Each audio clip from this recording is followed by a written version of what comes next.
Bienvenidos, alquimistas, a este podcast lleno de luz y de sombras, creado esta vez desde mi secreta y polvorienta biblioteca, llena de mágicos libros inundados de extraños símbolos arcanos y antiguos e indescifrables acertijos.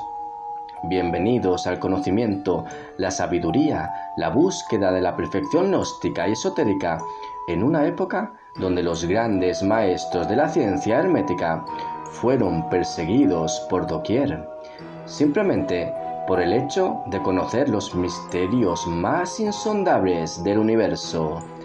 Bienvenidos, amigos, a la alquimia en la Edad Media. En primer lugar, sabed que la palabra alquimia, procedente del árabe alquimea o mezcla de líquidos, alcanza su mayor desarrollo en Europa durante los siglos XII, XIII y XIV, porque en secreto fue impulsada por los templarios, a pesar de ser un arte herético para la Iglesia, que consideraba idolatría el culto de los 4 elementos. Es un hecho demostrado que los templarios conocían muy bien los secretos de la alquimia, en cuyo simbolismo se había adentrado las ideas gnósticas de Alejandría y los mitos egipcios de las divinidades Isis y Osiris. Por lo tanto, no es casualidad que algunos de los símbolos relacionados con la alquimia, como el círculo, el cisne, la serpiente, el dragón o el triángulo, también lo fueran para los templarios, quienes en 1118 se presentan ante el rey Balduino II en Jerusalén. Será allí, en Tierra Santa, donde los caballeros de Cristo conozcan y empiecen a desarrollar la alquimia gnóstica y esotérica. En base a todo lo anterior, es sabido que durante los siglos centrales de la Edad Media, la ciencia alquimista se extenderá por todo el mundo occidental gracias a la secreta y mística labor de estos caballeros del temple, cuyas prácticas más interesantes traerán consigo el arte regio medieval. Además, muchos serán los enclaves de la geografía templaria en donde la huella de la alquimia se perpetúe a lo largo de los siglos, ya sea en bellas iglesias y catedrales, o en impenetrables y grandes castillos, o en monasterios, como el de San Millán de la Cogolla, donde sobre un sarcófago en un capitel aparece la escultura de una dama destapando un tarro alquímico. Otros ejemplos en el caso hispánico pueden ser Santo Domingo de la Calzada o el Camino de Santiago, y fuera de la península, en Francia, el santuario de Nuestra Señora de Rocamadour, donde se ve una Virgen negra, entre otros muchos. Pero, como ciencia tradicional, la alquimia precisa de la instrucción de un maestro que pueda exponerla y un discípulo que esté dispuesto a escucharla. En este sentido, podemos tomar como ejemplo de maestro a San Pablo, quien afirmaba que primero es lo animal y después lo espiritual. Dicho de otro modo, una ascesis, regla o práctica encaminada a depurar el corazón, el espíritu y la mente del aspirante por medio de la negación de los placeres materiales que envuelven al yo, con el fin de buscar la mayor de las virtudes. En la figura del sexto apóstol, San Bartolomé, la mitología templaria encuentra vinculaciones con el arte alquímico, ya que este santo fue testigo de excepción del primer milagro de Jesús, que es claramente alquímico, la transmutación del agua en vino en las bodas de Caná. De hecho, podríamos establecer claramente paralelismo entre los distintos estados de conciencia, el cuerpo, el alma y el espíritu, y el significado de la transformación, la transmutación y la transustanciación. Esta participa también de la Santa Cena, donde el vino se convirtió en sangre. Será aquí donde se encierren los misterios del Viernes Santo y el simbolismo del Santo Grial. Aun con todo, las raíces de la alquimia se pierden en las tinieblas de la mística y la mitología. Entre los egipcios fue un arte y una ciencia misteriosa. Sobre ello hay numerosos papiros que lo atestiguan. Hermes Trismegisto fue considerado como el fundador de todas las artes y ciencias. Era la idea personificada de la fuerza e idéntico a Thoth, la antigua divinidad egipcia. No es extraño, pues, que la alquimia fuese considerada como un arte sagrado y divino al mismo tiempo. Además, no tardaron en hacerse visibles las influencias de otros pueblos de Próximo Oriente. Los astrólogos de Babilonia mezclaron la alquimia con el ocultismo y la magia. Las correlaciones que existieron durante siglos entre el Sol, los planetas y los metales son originarios de este pueblo. Más tarde, y antes de llegar a los templarios, a través de las vías de comunicación comerciales, la ciencia alquimista llega a China en el siglo VI a.C. Pero serán los árabes quienes la traerán a Occidente a través de la ruta de la seda, aunque tuvieron que pasar para ello cerca de 15 siglos. Uno de los alquimistas árabes más importantes e influyentes, Ibn Sina, popularmente conocido como Avicena, del 980 al 1037, autor de los cánones, creía que el oro fabricado artificialmente, incluso en forma líquida, era apto para beber y que tenía poderosos efectos curativos. Para él, es la clasificación la que crea una organización a partir de la cual es posible nombrar y ordenar los metales, un orden natural que el poder de los humanos no tiene la capacidad de infringir.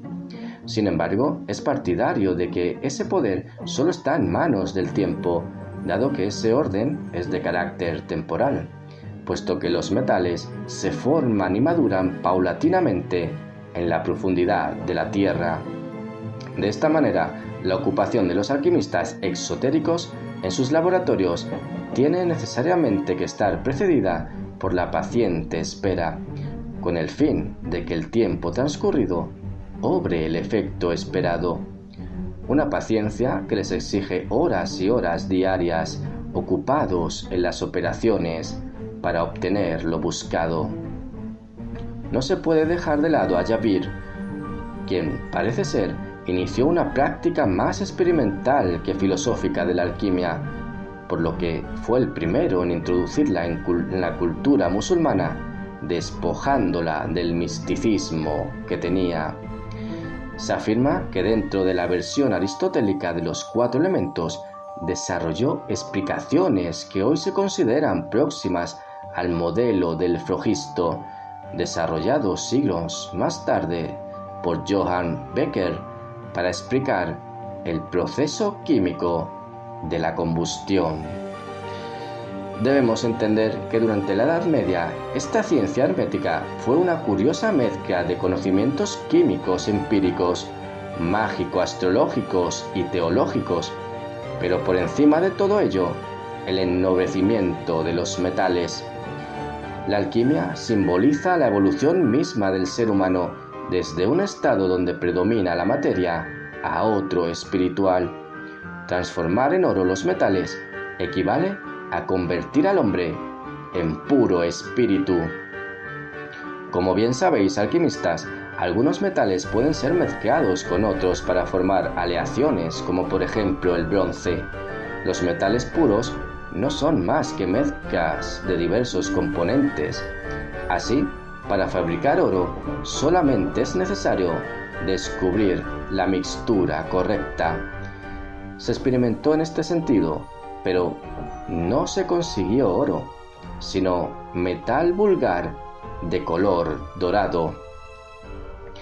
Siempre, ya desde el siglo VII, desde tiempos del ermitaño Morieno y su obra Liber de Compositione Alchimiae, van apareciendo un sinfín de charlatanes y estafadores, pues siempre los hay, que se hacían pasar por alquimistas y poseedores de la piedra filosofal para engañar a príncipes y emperadores interesados en aumentar sus tesoros, transmutando el plomo en oro. En relación a este asunto, cabe recordar que en 1317, tiempo después de que Dante condenara a los alquimistas al infierno, y transcurrido 3 de haberse consumido en la hoguera Jacques de Molay, el Papa Juan XXII expulsa a estos de Francia por acuñar moneda falsa. Resulta interesante recordar algunos de los contenidos de la famosa bula Sponden Partier, donde prohíbe la práctica de la alquimia. El fundamento que amparaba esa resolución tenía que ver más con una condena moral que teológica. En ella, el Papa expresa que todos los que intervienen en la fabricación de oro alquímico deben ser desenmascarados como hombres sin honor y ver sus bienes confiscados. Además, serán castigados a cadena perpetua o incluso quemados en la hoguera. Mientras tanto, y a pesar de todas estas prohibiciones y severos castigos impuestos por las autoridades eclesiásticas, los alquimistas seguirán esforzándose por descubrir la piedra filosofal. Pero, ¿qué era en realidad? ¿Vendría a ser el símbolo y la imagen de la perfección humana, o lo que es lo mismo, la finalidad de la gran obra? En pocas palabras, la piedra filosofal es uno mismo, en su mejor expresión. Para encontrarla, los productos naturales de toda clase servirán como materia bruta y se elaborarán las más misteriosas recetas bajo el más estricto secreto. Así, los hombres de la Edad Media, temerosos pero poseídos por la curiosidad, irán descubriendo que para la consecución de la piedra filosofal será necesario realizar enigmáticas operaciones con dragones, leones rojos y verdes, cisnes blancos, serpientes y otros animales selectos y mágicos. La alquimia será entonces considerada como una extensión y una aceleración de la generación natural. Es la acción sexual del azufre sobre el mercurio que da nacimiento a los minerales en la matriz terrestre. Pero la transmutación también se efectúa en ella, pues la tierra es un crisol donde lentamente los minerales maduran y el bronce se convierte en oro. La fundición de los ingredientes en este crisol simboliza, tanto en China como en Occidente, el regreso a la indiferenciación primordial y se expresa como un retorno a la matriz, al estado embrionario. Para los alquimistas, encontrar la piedra filosofal era descubrir lo absoluto, poseer el conocimiento perfecto y verdadero, la gnosis.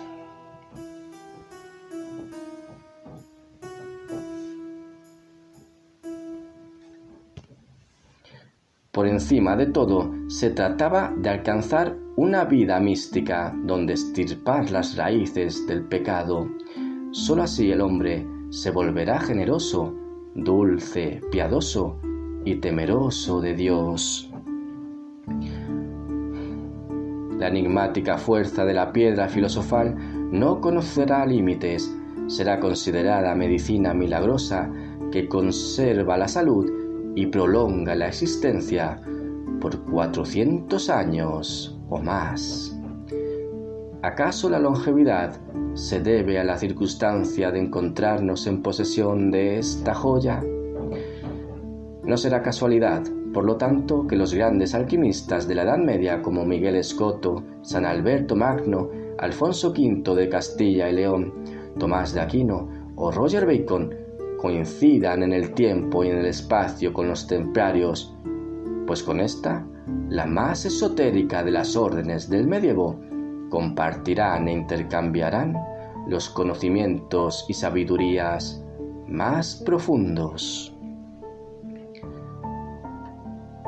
Hoy nos detendremos precisamente en el último de los mencionados, pero sin embargo, el primero que introduce en la Europa medieval la práctica experimental como criterio de verificación.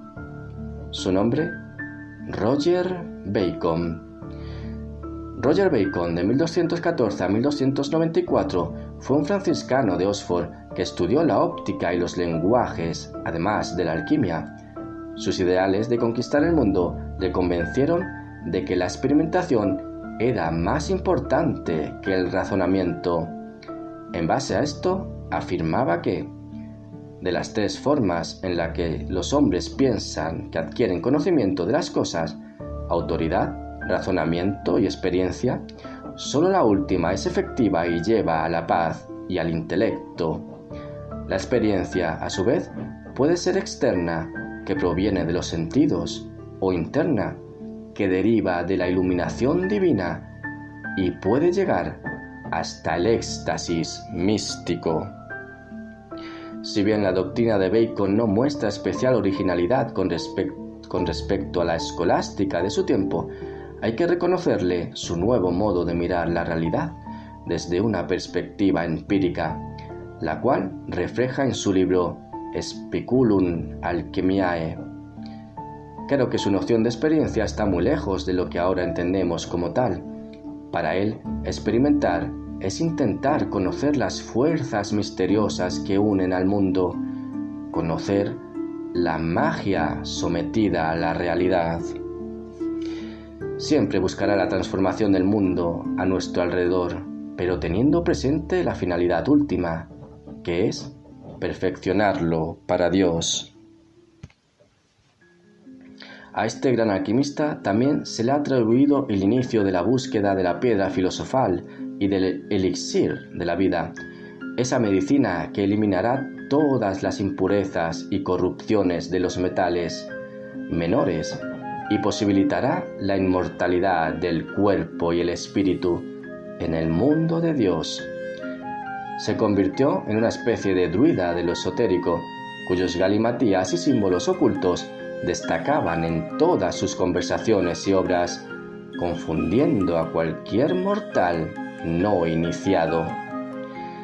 Por otro lado, la obra Arte Magno supondrá la cumbre de los conocimientos alquimistas de la época medieval.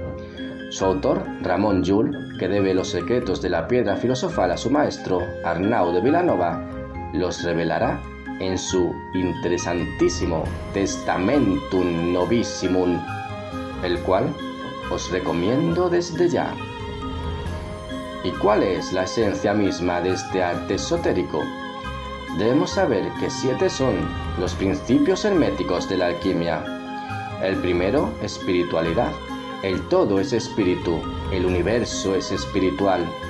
Correspondencia, asimismo como arriba igual abajo, así como abajo igual arriba. Vibración, nada está en reposo, todo se mueve, todo está en vibración. Polaridad, todo es doble, todo tiene polos, todo tiene su pareja de contraste, igual y diferente son lo mismo, los contrarios son idénticos en la naturaleza. Todas las verdades son solo medias verdades, todas las oposiciones pueden armonizarse mutuamente. Sexta, causa y efecto.